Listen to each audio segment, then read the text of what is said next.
Since Haruto saved Charlotte and their mother, their relationship has significantly improved. Charlotte now enters his room without knocking and warmly embraces him. While Haruto is unsure how to respond, he doesn't mind her affectionate gestures.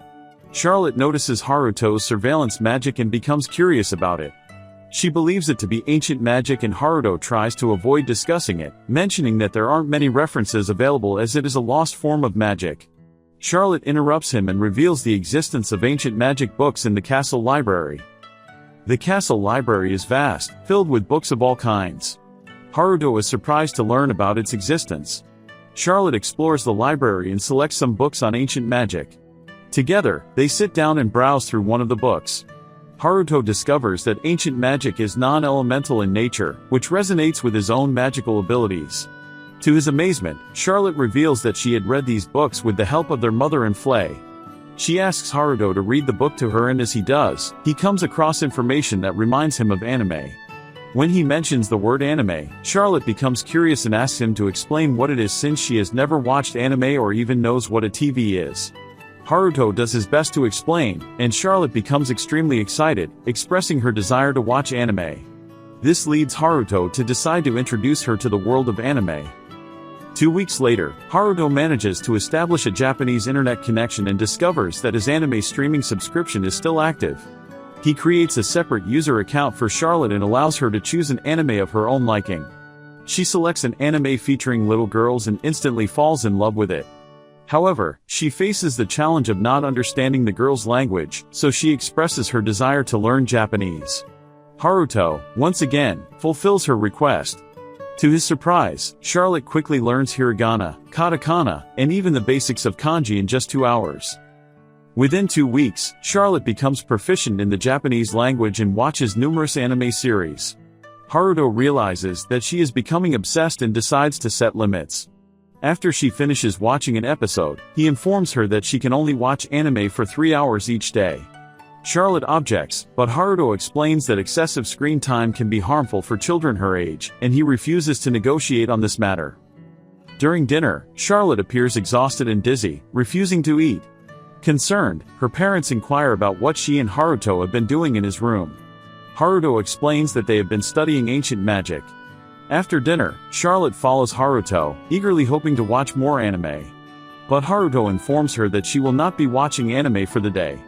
As they go to bed, Haruto finds Charlotte sleeping beside him, unable to leave him in peace.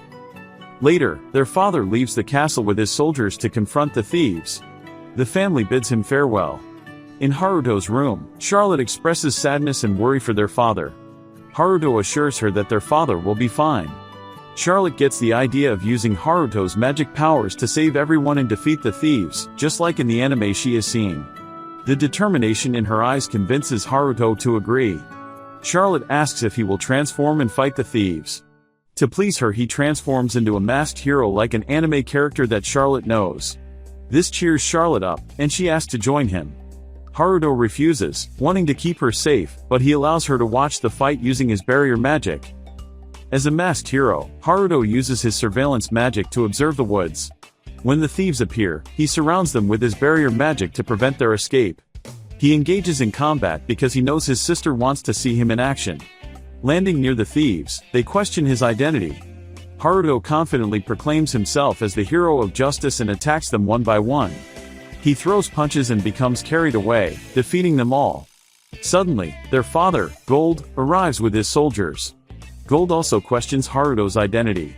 Haruto tries to come up with a convincing answer but ends up with a vague response. Gold disregards the name and asks about his goal. Haruto declares that justice is his goal but feels embarrassed by his own words. He decides to fly away and leave the battlefield. Back in his room, Haruto is exhausted from the fight. Excitedly, Charlotte asks when he will fight again. Haruto finds himself getting drawn into battle after battle, eventually gaining the reputation of the Black Knight and becoming Charlotte's hero. After months of studying the ancient magic books, Haruto successfully creates a clone of himself that looks identical and speaks the same way. Charlotte, who had been sleeping under the blanket, wakes up and gets confused, asking which one is the real Haruto. Their mother interrupts, calling them to welcome the prince. Haruto suggests that the clone take his place, but the clone refuses, proving to be useless after all. Prince Laius and Princess Marianne visit their home, and Haruto realizes they are his blood siblings. Gold welcomes them, but Prince Laius behaves rudely. Princess Marianne reprimands him, reminding him of his manners as royalty. Haruto is surprised by the prince's rudeness and stupidity. Prince Laius notices Haruto staring at him and approaches, recognizing Haruto as the level 2 scum they believe was adopted from an orphanage. The prince challenges Haruto to a duel, unaware of what he's about to face. In the castle yard, they both wield wooden swords and prepare for the duel. Prince Laius shows off, making Haruto curious about his mana level. Haruto activates his mana assessment and discovers that the prince's current level is 9, with a maximum of 40. His father's current level is 32, the maximum level, and his sister's level is 14, with a maximum of 33. Taking advantage of Haruto's distraction, the prince strikes, but Haruto easily and swiftly avoids the attack. Haruto uses his magic to enhance himself.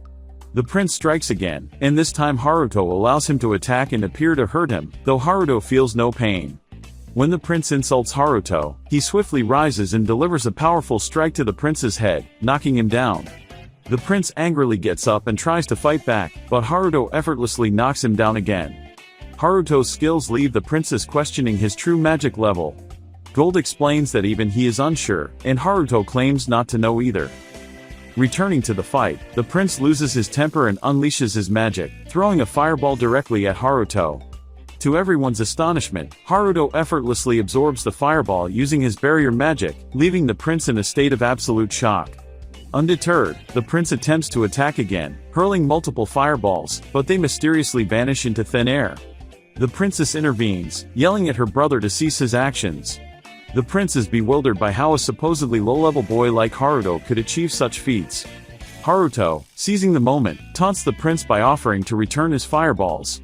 Haruto opens a gateway in his barrier magic and unleashes a colossal fireball that dwarfs the previous ones, leaving the prince defeated and speechless, reduced to his knees.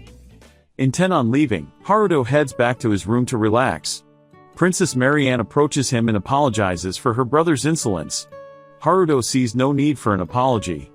She asks if he is truly a level 2, and he confirms it before resuming his path to his room. This experience makes Haruto wonder if his royal family would be searching for him. However, considering they had abandoned him, he finds it unlikely that they would seek him out now. That's all for now. If you want to discover the prince's purpose for the visit, be sure to subscribe and watch the upcoming videos. Give Haruto a thumbs up.